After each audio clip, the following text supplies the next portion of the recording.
We will have plenty of time for questions and answers at the end, but we'd like to have each of our speakers talk for a few minutes and then get into questions. Our next speaker is Angel Estrada, who serves right now as the freeholder of Union County, New Jersey. He's the Board of Freeholders. It's a very unusual title. He can tell you the history of that if he'd like to. But he was first elected as a freeholder in 1999, served as chairman of the Freeholders Board in 2004, vice chairman the previous year, and re-elected to a fourth term in 2008. He also serves as vice chair of our Special Task Force on Immigration Reform. Angel. Thank you. We'll get there. Is that recess time or? Somebody's voting today, I guess. Good morning. You know, it's a pleasure for me to be here today. As I look around the room, I then truly realize the impact that young people are having in our country today. And that makes me extremely happy. And I'll tell you why. I have 3 children. My oldest is 32. She's a buyer for a store, graduated from Rutgers University in New Jersey. My second is a graduate of Boston University in Boston, Massachusetts, and now is going for a law degree in Rutgers University right there in Newark, New Jersey. And my third one is in Bowling Green, Ohio, getting his degree in education. Why I mention this is because I've had plenty of discussions about issues such as this with my children who pretty much have had a different background and education as to what exactly are the deals, what is the deal before us in terms of immigration.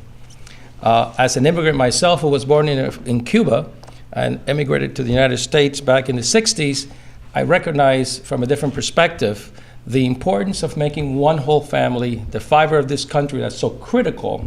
And when you enact laws, you have to remember that we're trying to bring people together and at the same time merge the reality was there. And you folks have the capability of bringing forward ideas to the individuals who make those decisions that are so critical. So I don't believe that any audience such as this is extremely, extremely important because, believe it or not, I sit down with an audience similar to yours in my office and we go through issues that affront us, and very often I'm gagged with the things that come out in those kind of meetings. So anyway, I am proud to be here today with you. One of the areas that I'm going to be talking a little bit about is the experience in New Jersey and what that has done in terms of the issue of the economic side of the issue. While many have argued that this country cannot afford enactment comprehensive immigration reform, a new report released just jointly by the Immigration Policy Center and the Center for American Progress paints a very different picture. It actually, according to the report, comprehensive reform would yield at least $1.5 trillion in added U.S. gross domestic product over 10 years.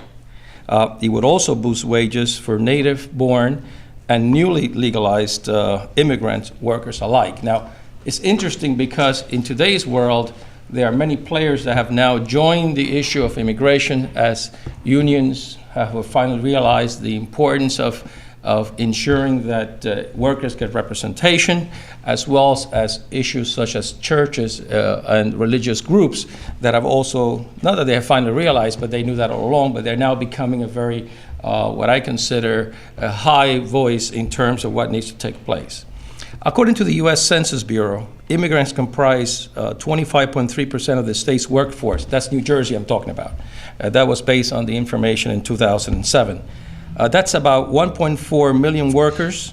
They have contributed to at least $47 billion to New Jersey gross domestic product, which is almost 1/4 of all earnings statewide.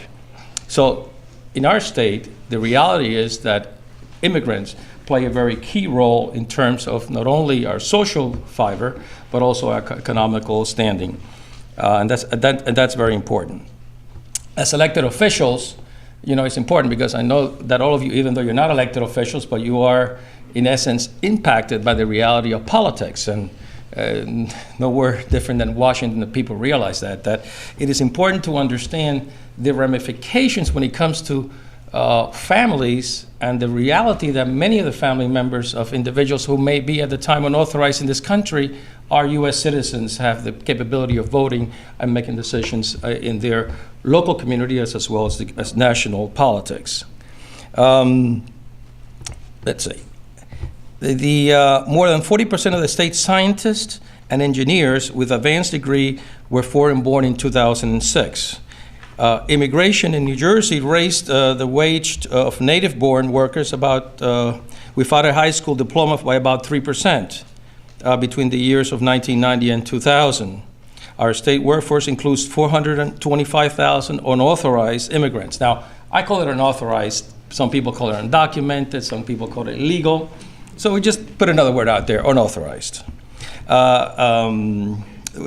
If you would actually take this population and remove them from the state, it would create some basic havoc in terms of what the GP, the gross product for the state of New Jersey would be. So the impact is really tremendous in just in the financial point as well as job losses, because these individuals also create other jobs as well. Now think of that.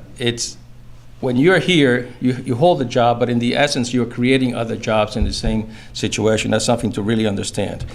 The study shows that immigration reform is part of a successful strategy to revive the U.S. economy and help the American worker. I think if we look in that direction and keep that as a way of focusing, you would understand. For example, in our county, Union County, New Jersey, it's about the 7th largest county in the state of New Jersey. Population about 585,000. For the past 5 years, the foreign-born residents have increased to about 10%. These residents have brought with them businesses and an increased number of employment throughout our workforce. To deal with the new foreign-born residents, we have added programs as an adult English as a second language courses, citizenship preparation, and community relation programs. This is very critical because we believe in investing in our community so that we become whole. Our intention is never to divide or subdivide our communities, but rather ensure that we are all working together for the same goal. There's many other things that I can say, but I'm just going to basically pass if there's any questions at the end. But I do want to thank each and every one of you for being here today. I hope that this was as a result of very important issues that we'll be addressing in the future. And thank you very much for giving me the opportunity.